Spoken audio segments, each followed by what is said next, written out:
네, 이번에는 남북 정상회담이 갖는 의미, 과제 분석하는 시간 갖도록 하겠습니다.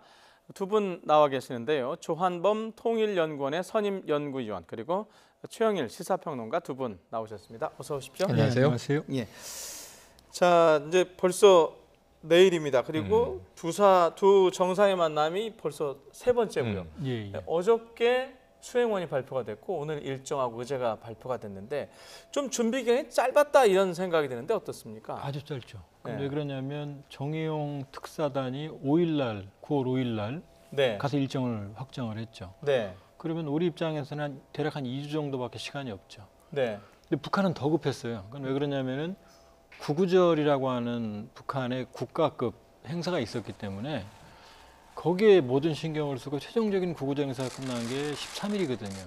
네. 그럼 북한 입장에서는 물론 다른 준비는 하지만 한 5일 정도밖에 시간이 없죠. 그러니까 지난번 정의용 특사단 갔을 때 김여정 부부장이 없었거든요.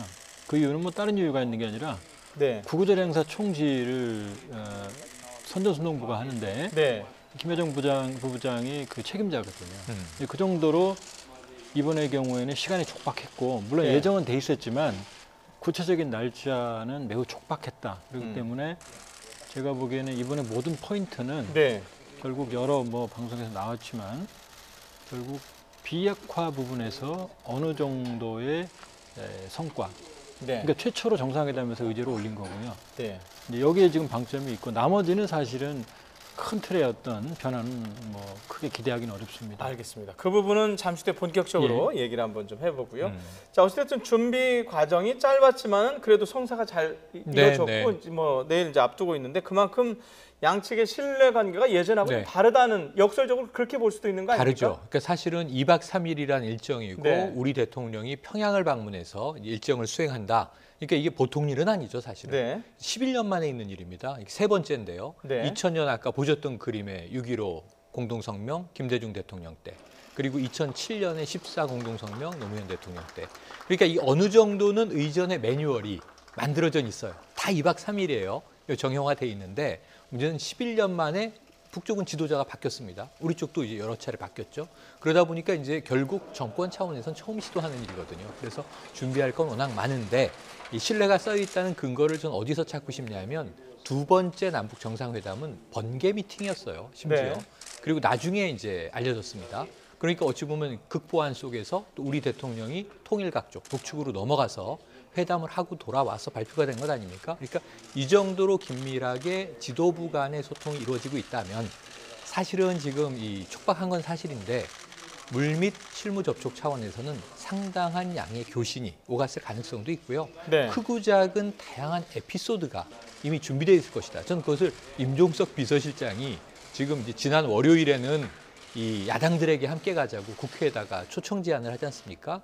그리고 이제 수행단 발표하지 않습니까? 어제 네. 오늘 이제 DDP에서 또 일정 발표하잖아요.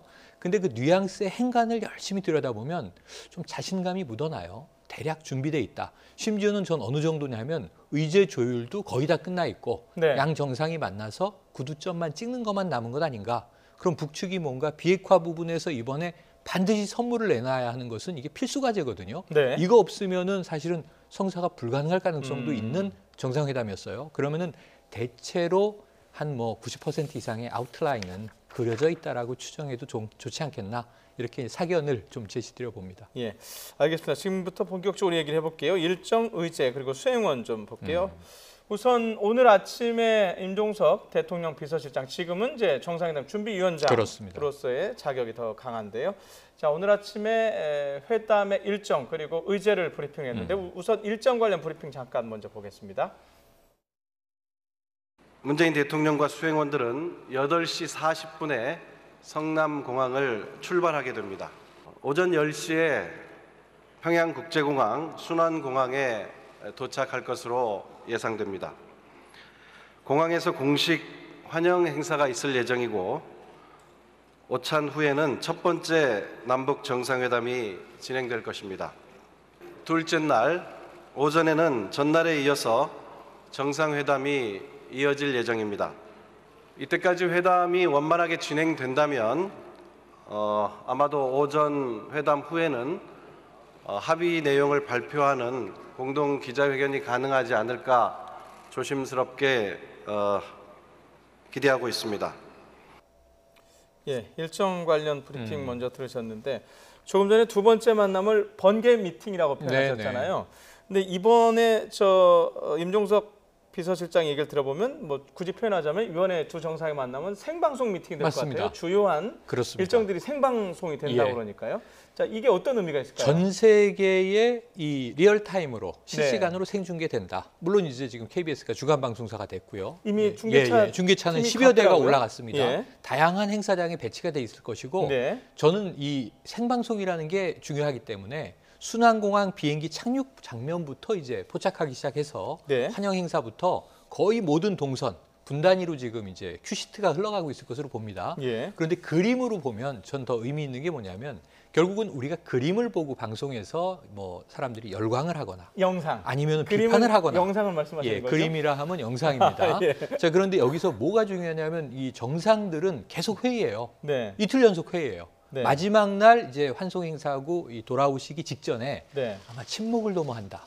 이게 이제 도보다리 그림과 이 영상과 비슷한 장면이 뭔가 연출되지 않겠는가 하는 기대감이 있는 거고 그 외에는 움직이는 동선은 주로 누가 움직이냐면요. 영부인급이 움직입니다.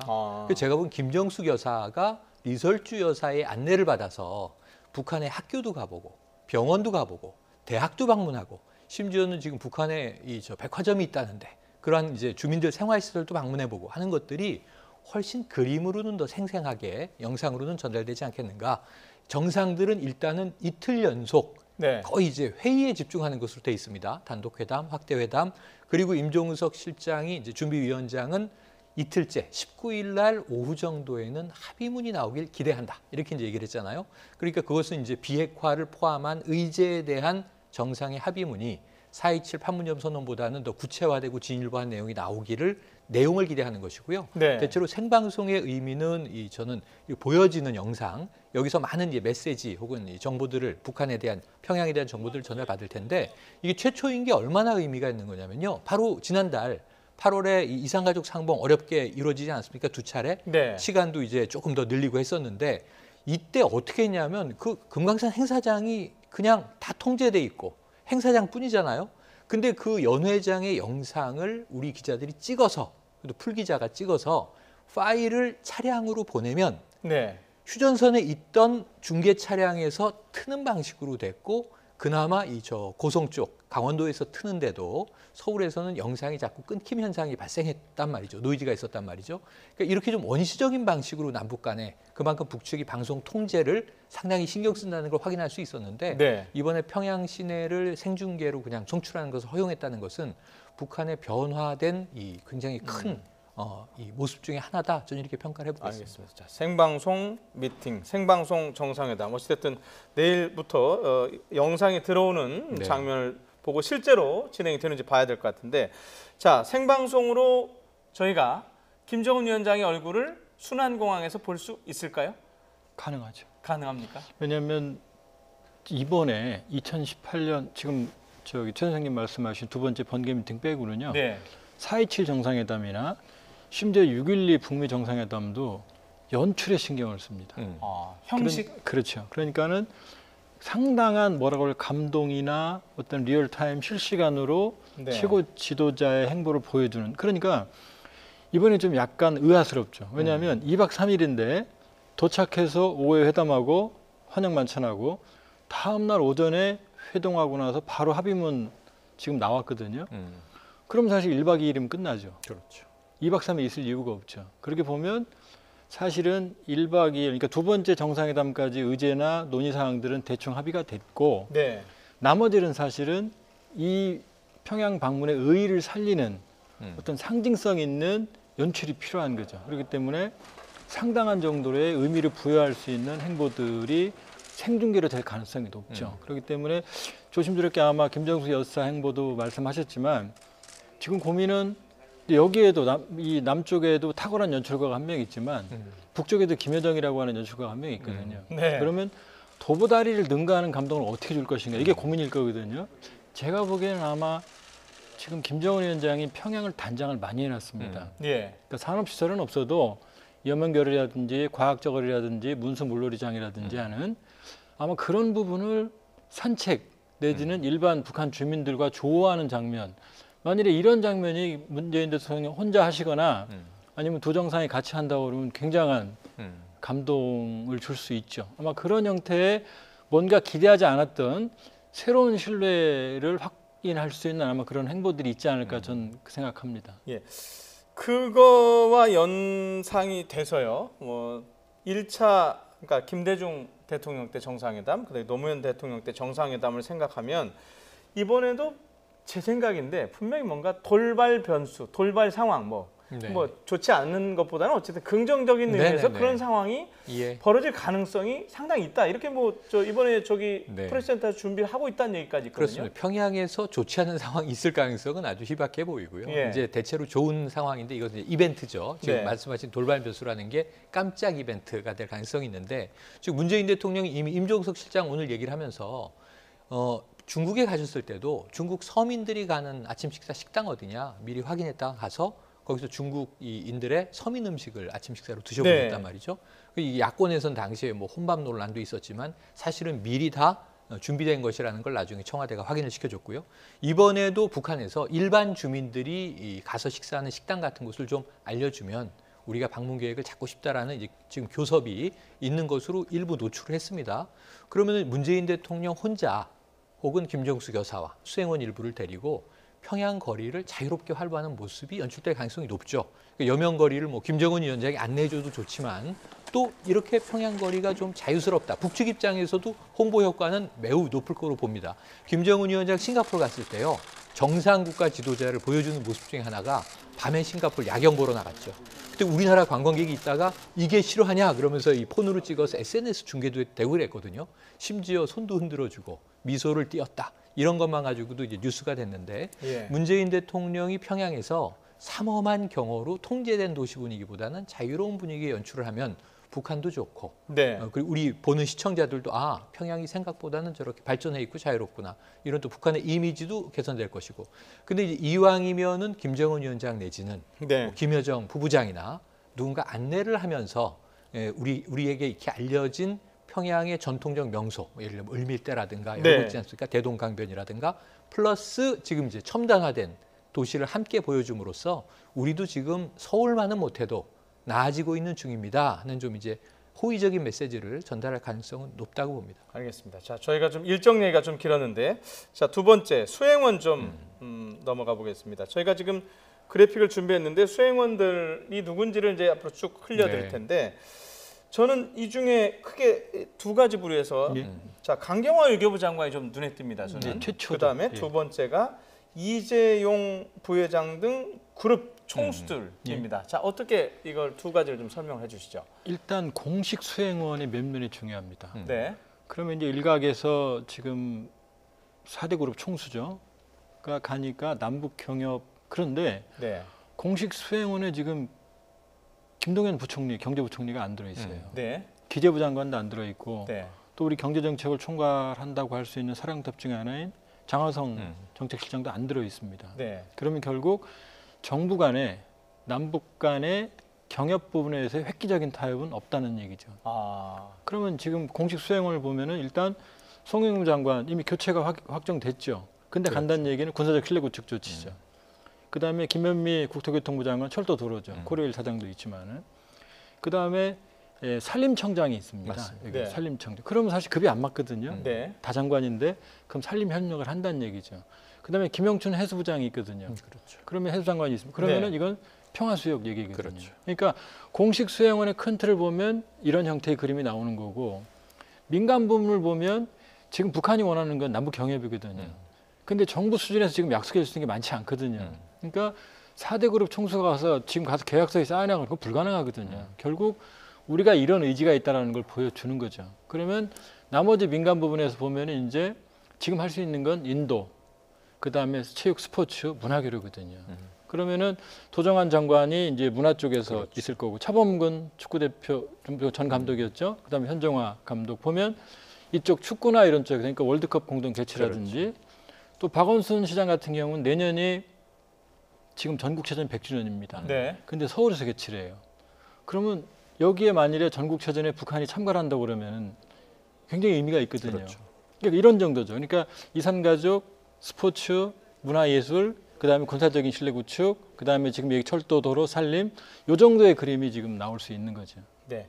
자, 지금 상당히 넓게 말씀하셨는데 여기서 언급하신 분들 말고 네. 또 좀 저는 말씀하시고 싶은 분이 총수 그룹에 대해서는 좀 의무부여를 하고 싶어요. 아까 말씀하신 예. 거에 저도 동의를 하는데 예. 뭐냐면 지금 국제 공조로 대북 제재가 풀리지 않으면 아무것도 할 수 없지만 네. 민간 교류건 뭐 우리 정부 차원의 투자건 아무것도 할 수 없지만 자, 이 4대 그룹 플러스 현대 그룹도 있잖아요. 사실 금강산과 개성공단에 또 이제 사전 노하우가 있는 이 그룹들도 있습니다. 함께 가서 자, 여기 라인업이 돼 있는데 이들은 누구냐면 투자자예요. 민간 투자자.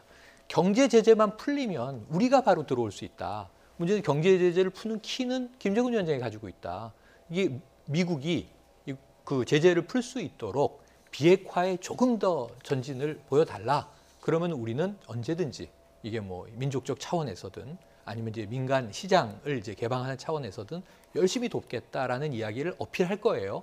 전 이게 김정은 위원장을 좀 움직이는 나름 중요한 키가 될 것이다라고 보고요. 또 하나는 이 문화예술 부분입니다. 그러니까 이게 시간이 좀 오늘 임종석 위원장의 발표는 헐렁헐렁하거든요. 이 사이를 틈틈이 메꾸는 굉장히 많은 에피소드들이 만들어질 거예요. 네. 그런데 그걸 위해서 지금 이제 뮤지션들이 갔어요. 김영석 씨 작곡가인데 원드림 원 코리아라는 통일 노래, 또 아이돌들이 함께 합창을 한 그런 곡도 최근에 만들었지만 또 이 미스터 프레지던트라고요. 문 대통령하고 워낙 관계가 깊습니다.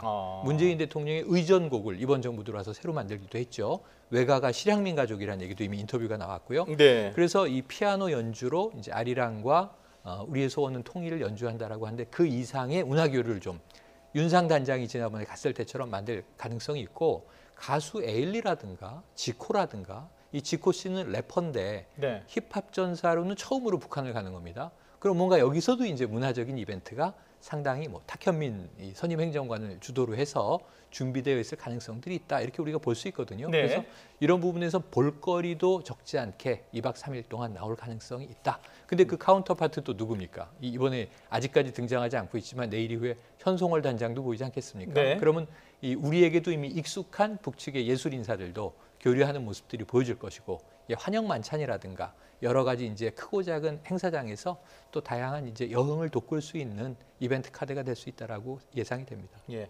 자, 수행원 관련해서는 두 분 모두 다 이제 경제 관련 인사들의 이들이 거기 중요성이 가는 있는 거죠. 걸 지금 특이하게 말씀하셨는데 적어도 말씀하신 것처럼 어떤 뭐 협약이나 이런 게 결정은 되지 않더라도 말씀하신 것처럼 적어도 사전 답사는 되지 않을까 이런 생각이 들고요.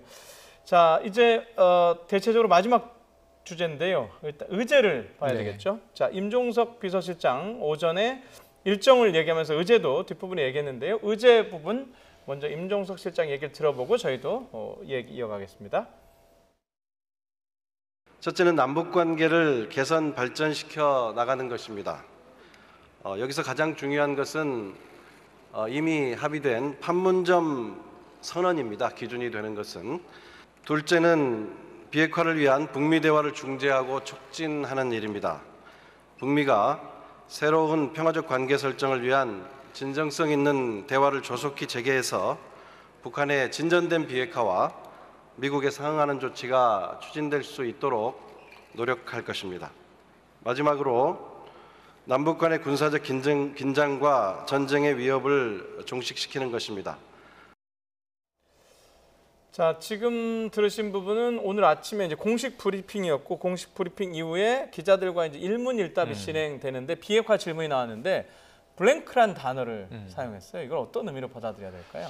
블랭크라고는 했지만요. 북한의 추가적인 비핵화 행동, 그다음에 여기에 상응하는 미국의 조치 이런 표현을 썼거든요. 네. 이건 뭐 문 대통령께서도 비슷한 발언을 하셨고 네.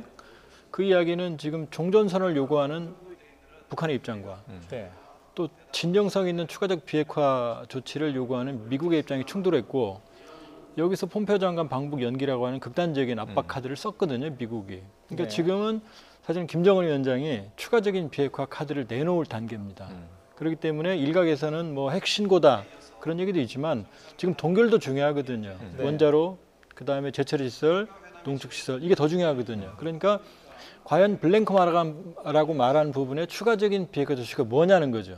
그러니까 지금까지 정영 실장이 6일날 브리핑할 때 남북 정상회담에서 실천적인 비핵화 조치, 또 천혜성 차관도 실질적 비핵화 조치, 또 문 대통령께서도 원로자문단 회의에서 현재 과거행 얘기를 하셨거든요. 내놓을 겁니다. 근데 문제는 그 블랭크 안에 뭐가 들어가냐는 거죠. 결국 하긴 할 건데 채우긴 채울 건데 그게 미국의 종전선언을 도출할 수 있을 만큼 눈높이가 맞느냐는 거죠.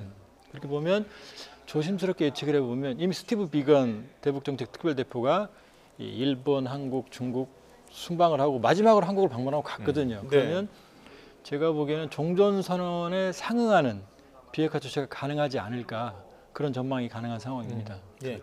자, 그리고 또 나머지 주제가 이제 남북 관계 개선 발전 그리고 남북 간의 긴장 완화, 전쟁 위협 종식이 있는데 이 세 번째 남북 간의 군사적인 긴장과 전쟁 위협 종식 네. 이게 이제 선언적인 의미보다는 구체적으로 이제 행동에 그렇습니다. 들어가야 되는데 이번에 송영무 장관도 가잖아요. 갔죠. 예. 사실은 마지막 미션이다. 지금 이런 얘기하고 있습니다. 마지막 최후의 미션. 임무. 예. 이거를 잘 마무리 짓고 돌아오면 예. 그래도 나름 영예롭게 물러나는. 지금 정경두 이 국방부 장관 후보자 오늘부터 인사청문회이지 않습니까? 네. 그것도 이제 잘 마무리돼서 임명까지 가야 되겠습니다만 이렇게 이제 이 선후배 이 국방부 장관이 교체를 하는데 송영무 장관이 이 문제에 있어서 적어도 이제 GP들을 시범적으로 철수한다든가 지금 이제 이 비무장지대에서 말이 비무장지대지 여기 중무장지대잖아요 사실상. 네. 사실 뭐 지금 이 남북 2km씩 4km가 비무장지대지만 500m 앞에서 서로 중화기를 겨누고 있는 상황이지 않습니까? 그러니까 이것을 실질적 의미의 비무장지대로 만들고 심지어는 더 나아가서는 이걸 평화공원으로 만들겠다. 이거는 보수 진보 상관없이 역대 대통령들이 한마디씩 했던 이제 수건 사업이거든요. 근데 그러려면 무슨 문제가 있냐면은 100만 개가 넘는 지뢰도 제거를 해야 돼요. 그러니까 여러 가지 여기에 또 철도도 통과해야 되고 도로도 통과해야 됩니다. 그러니까 이것들을 하나하나 이뤄 나가기 위해서 먼저 군사적 긴장 완화하고 이것을 말 그대로 비무장화 시키지 않으면 경제 협력 자체가 여기는 그냥 이제 그야말로 여기가 블랭크죠. 제가 보기엔 함정이죠, 함정. 이 사람이 다닐 수도 없는 지역이니까. 네. 그래서 이것을 해제하기 위해서 양국의 군사적으로 확약을 한다. 지도자들이 만난 상황에서 이게 송영무 장관이 받아서 돌아올 이제 과제라고 보거든요. 그래서 이 부분이 이제 점진적으로 진행이 돼서 차기 국방부 장관이 실행을 해야 될 문제겠습니다만 적어도 이 협정 차원에서 이번에 국방부 장관이 이제 맺고 돌아올 영역으로 보여져서 전 송영무 장관의 발표 혹은 이제 직접 발표하게 될지 묶어서 발표하게 될지 아직 모르지만 19일 날 여기에 대해서 가장 구체적인 얘기가 남북 간에 직접적으로 많이 쏟아져 나올 가능이 많은 그러한 하나의 보따리다 이런 생각을 해봅니다. 예. 자, 제가 시간 관계상 마지막 질문을 드려야 될 것 같은데 남북 간의 두 정상이 만나지만은 그래도 어찌됐든 키맨은 미국에 있어요. 트럼프 미국 대통령. 자, 남북 정상이 만나는 것을 유심히 지켜보고 있을 겁니다. 트럼프 미국 대통령이. 어떤 모습을 보여줘야 되고 어떤 메시지를 줘야 할까요?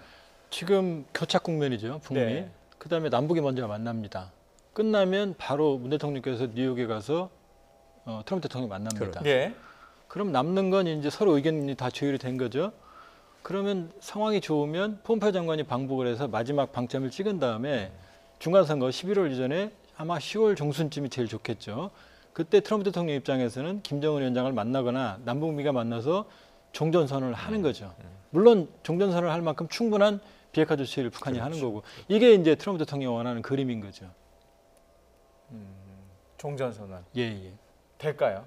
저는 가능하다고 봅니다. 왜냐하면 거기에 만일에 희망이 없다고 그러면 문재인 대통령께서 이번 평양행 발걸음이 굉장히 떨어지지 않았겠죠. 네. 그러니까 어느 정도의 희망적인 상황이기 때문에 간다 이렇게 봐야겠죠. 네, 알겠습니다. 여기까지 듣도록 하겠습니다. 저희가 표현했지만 생방송 미팅, 생방송 정상회담이 빠르면 서울 기준으로 하면 내일 아침. 내일 10시부터 시작될 겁니다. 순환공항에 도착하면서부터. 방송사들은 저 일찍이죠. 출근 그렇죠. 시간 비슷한 시간부터 아마 시작이 될 건데 어떤 결과가 도출이 되고 또 어떤 뭐 긍정적인 의미의 돌발 상황, 변수가 있을지 지켜봤으면 좋겠습니다.